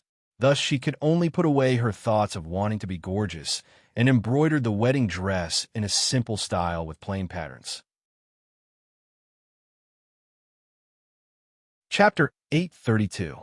But after all, she was a female that was full of yearning for the future and was very fond of beauty. Thus she thought of an idea and used dark red silk to embroider the twin lotus flowers on the outside of the red dress. She also embroidered some peach blossoms on the inside of the dress. Because the dress was inside the outer garment, others could not see it.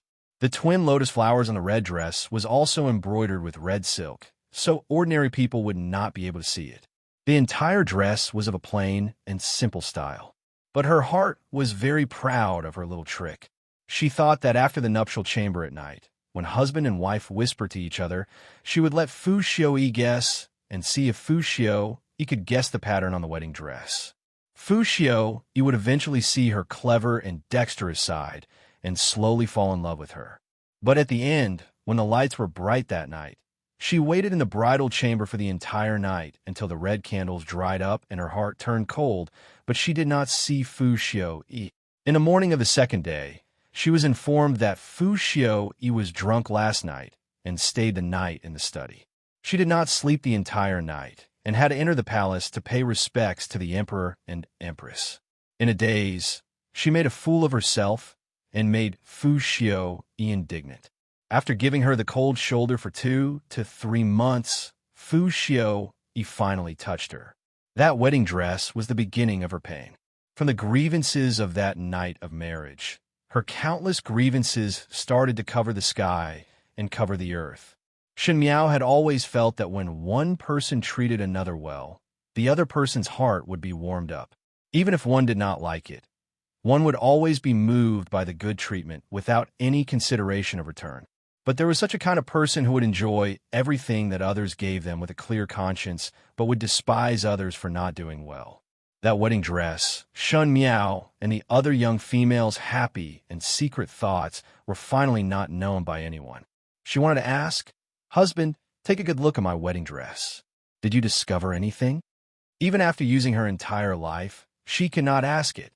The person that she wanted to wear the wedding dress for had never seen it in her entire life.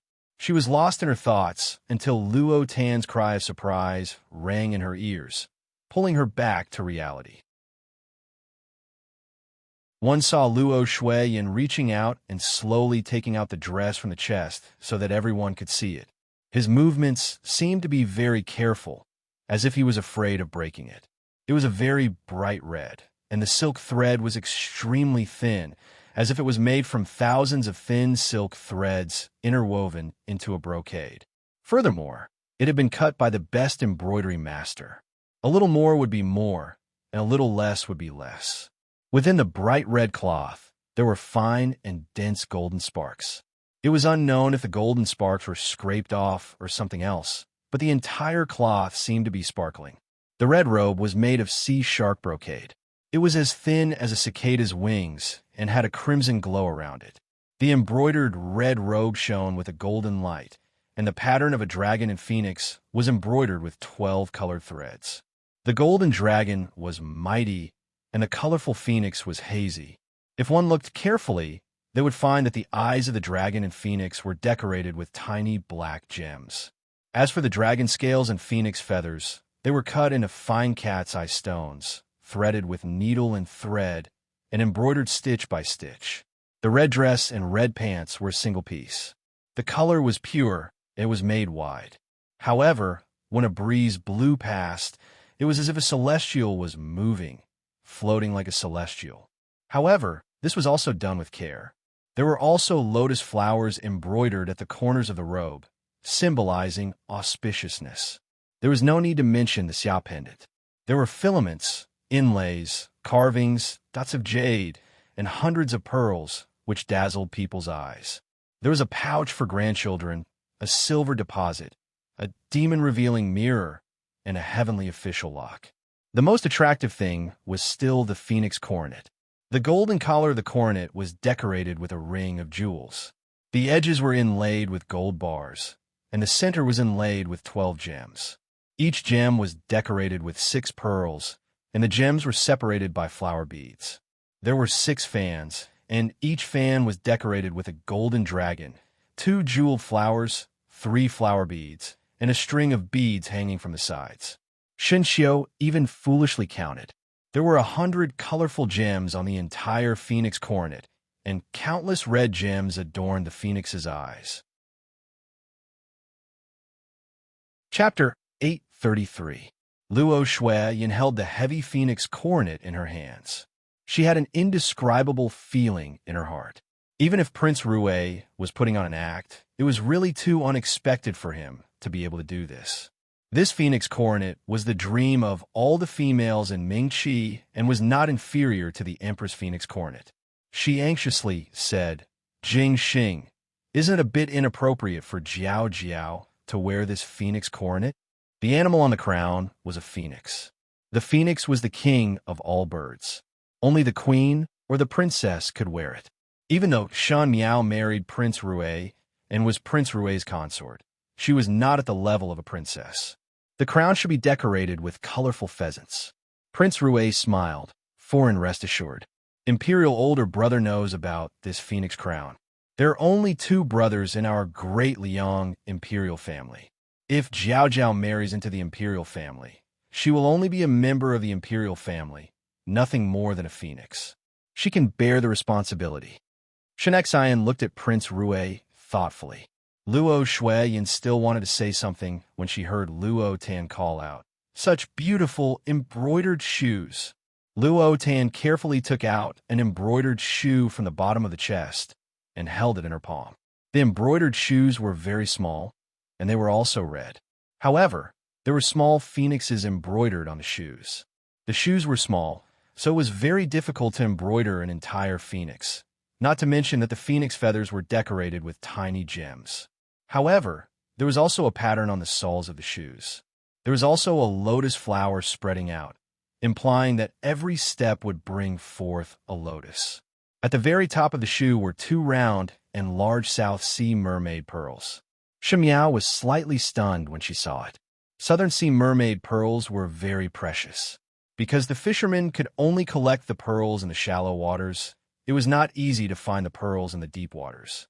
Only the most skillful pearl divers could go to the slightly deeper waters.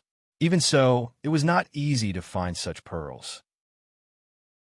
Shen Miao remembered that the most favored consort Su Xian only had one and wore it on her head every day to show that she was different. What he didn't know was that there were 2 of them right in front of him, and they were even casually placed under his feet. If Su Xianfei knew about it, she wouldn't be so angry. Shen Xian was silent for a moment before slowly saying, "You are considerate. This kind of extravagance and such an exquisite wedding dress could be said to be unique in the entire Mingqi." Prince Rue did not need to do this, but he did it. No matter what, when Shen Miao got married, she would not get ridicule but envy. Prince Rue smiled. As long as Jiao Jiao is happy. Shen Miao's heart moved. Looking at that exquisite and beautiful phoenix coronet and that enchanting red embroidered shoes, she thought that if this kind of clothing was worn on her body, it would definitely be extremely impressive. She had never worn such gorgeous clothes in her previous life. In her previous life, when she married Fu Xiao-yi was still young and simple was her daily habit. Later on, when Fu Xiao-yi ascended to the throne, she became a hostage of the Qin state, not to mention any gorgeous clothes. By the time she returned, there was already a beautiful and intelligent Mei Furen in the palace. Compared to Mei Furen, she was asking for trouble. Then, as the Empress, she had to dress in a dignified and elegant manner. She had to wear an old-fashioned color and a formal style. She was obviously a young female, but compared to Mei Furen, she seemed to be much older than Mei Furen. Thinking about it, her young female period seemed to have completely ended on the night she married Fu Xiao-yi. What followed was painful and forced growth. Was Xie Jingxing sent by the heavens to let her complete the long-cherished wish of her previous life? Shen Miao laughed in her heart. It seemed that some of her regrets, Xie Jingxing had unknowingly helped her to fill them up completely. Perhaps this was also a kind of fate. After the wedding dress, even the picky Shun Xiao had nothing to say. Chapter 834. In all fairness, if it was Shun Xiao, he would not be able to make such an exquisite and expensive wedding dress. even though he would wholeheartedly give everything that he had to his beloved young lady. But if he could not do it, he would not be able to do it. Prince Rue was able to do it because he was Prince Rue. That was all. Shen Xiao could not help but look at Shen Miao. If Shen Miao followed such a person, it would be a life of glory and splendor. If this Prince Rue's temperament was really as good as today, then Shen Miao's life would be worth it. After talking for a while, Luo Shuiyin warmly invited Prince Rue to stay for a meal. Prince Rue did not refuse and smiled. But I want to speak a few words with Jiao Jiao alone. Want to not know if foreign will allow it? Shen Xiao immediately became alert. What do you want to speak to, younger sister? It is the same to speak to me. Come, let's go to the courtyard to exchange pointers. Luo Shuiyin pulled Shen Xiao's ear to one side and said, What nonsense are you talking about? How can Prince Rue spar with a boorish person like you? Looking at Prince Rue again, her eyes were filled with smiles. Then let Jiao Jiao bring you into the room to speak. Do not speak for too long. It will be time to eat in a while. Shen Miao, Shan Xiao, Mother, do you still remember who is your biological son? The more Luo Shuiyin looked, the more she felt that Prince Rue was not bad. A dignified prince of the Great Liang. To want to speak with Shen Miao, he had especially asked for her opinion. It could be seen that he was one who understood etiquette. Luo Shuiyin was also thinking of letting Shen Miao and Prince Rue stay longer. Just now she had seen the little movements in the eyes of both of them. Females knew best what females were thinking in their hearts. Shen Miao's appearance clearly showed some interest in Prince Rue. Why did she not see her glaring at Luo Ling, Su Ming Feng, and Feng Zixian? This kind of happy little quarrelsome couple should be written in a storybook. Luo Shuiyin happily went to instruct the kitchen. Even though Shen Miao was somewhat speechless, she still looked at Xie Jingxing and said, Follow me to the courtyard. Shen Xiao also wanted to follow, but Shen Miao turned her head and said, Eldest brother, you should not go. Shen Xiao's eyes widened in disbelief. Younger sister, cousin Xiao.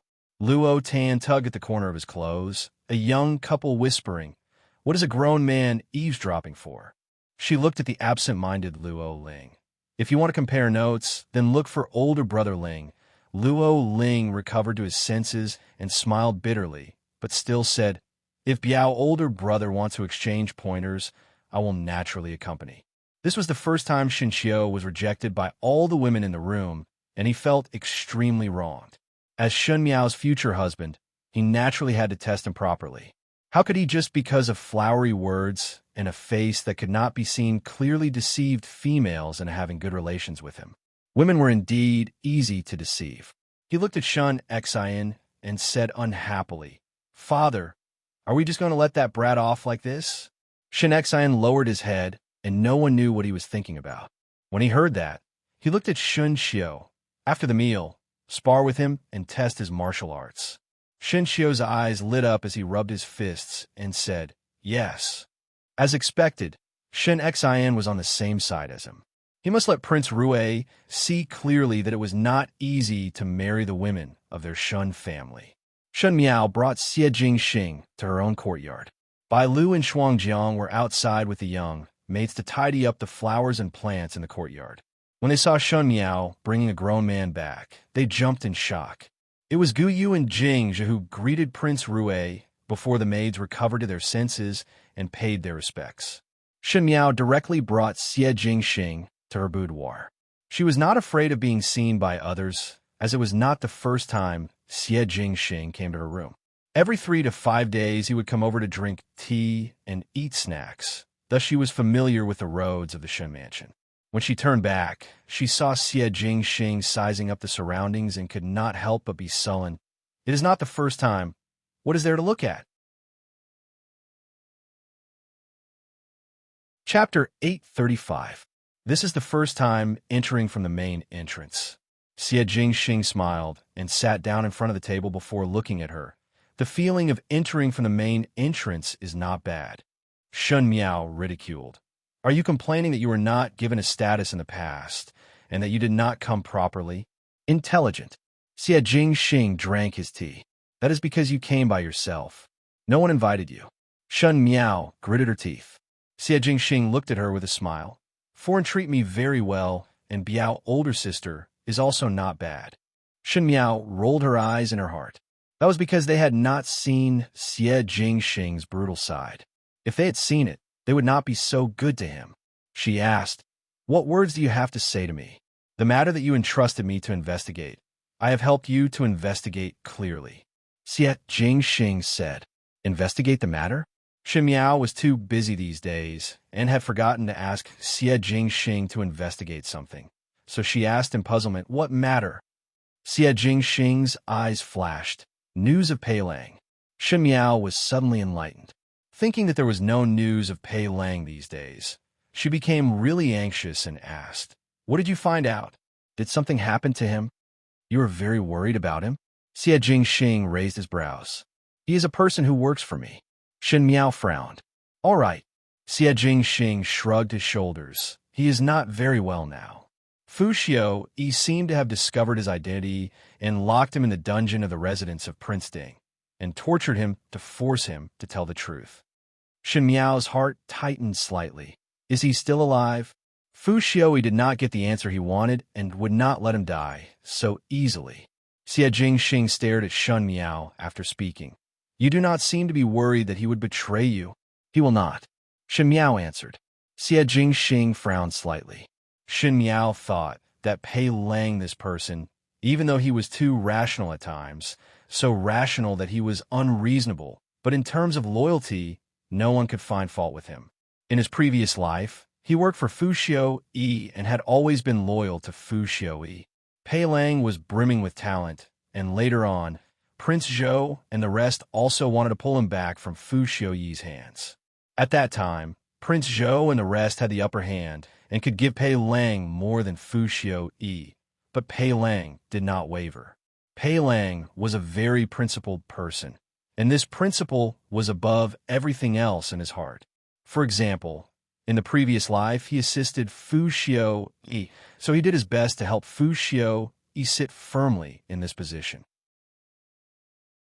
He used all the people around Fu Xiao Yi that he could use, including himself. Even though afterwards, because of Fu Ming and Wan Yu, Shen Miao knelt down and begged for Pei Lang's help. Pei Lang was unmoved and even watched the Shun family's destruction with his own eyes. Perhaps he even contributed a part of it. But Shen Miao had never doubted Pei Lang's loyalty. Speaking of which, Fu Xiao Yi was impatient to deal with her, and after they got married, he was mostly cold to Shen Miao, other than the occasional concern and greetings to express his responsibility as a husband. Most of the time, Shen Miao was alone in the residence of Prince Ding. Shen Miao wanted to please Fu Xiao Yi and knew that Fu Xiao Yi valued Pei Lang the most. She asked Pei Lang for advice, hoping that Fu Xiao Yi would look at her in a different light. Pei Lang had indeed patiently taught her. There were no times when he was impatient. Shen Miao's understanding of Ming Qi structure, other than occasionally hearing Fu Xiao Yi talk about it, most of it came from Pei Lang's guidance. Pei Lang was her teacher in Guang, Wentang, and speaking of which, he could be considered as her teacher in the residence of Prince Ding. So Shen Miao did not suspect that Pei Lang would betray her. Fu Xiao Yi has many tricks up his sleeves. Shen Miao rarely showed a trace of anxiety, especially towards those who betrayed him. Once he discovered such a person, he would never trust them and would personally take action to kill them. Since Pei Lang had already been discovered by him, in order to obtain an answer, Fu Xiao Yi might keep his life, but it does not mean that he would not do other things. If he were to be dismembered, Shen Miao shuddered. Shen Miao had personally seen how Fu Xiao Yi treated those who betrayed him. Shen Miao had also personally seen what kind of place the dungeon was. About from that time onwards, other than adoration towards Fu Xiao Yi, there was also a trace of fear and dread. After all, he was tolerant and gentle in front of others, but vicious and merciless behind others. It really made one unable to not feel a chill. Xie Jingxing's eyes were sharp. How do you know how he would treat those who betrayed him? If it was in the past, Shen Miao would be able to hear that something was wrong in Xie Jingxing's words, but now her mind was not here and could not be bothered about it. After thinking about it, She then looked at Xie Jingxing and said, "Do you have a way to save him?" Xie Jingxing withdrew his hand that was drinking tea and said, "Reason." Shen Miao looked at him. His eyes were sharp and did not retreat at all, making one's heart shrink. Because there is no reason to stand idly by. You're tuning in to the Romance Rendezvous YouTube channel. We're so grateful for your support, and don't forget to subscribe to join us on this incredible journey through captivating stories. Your generosity through donations truly makes a world of difference, as it's the primary source of revenue that allows me to expand and enhance this channel for you. Thank you from the bottom of my heart for being a part of this adventure.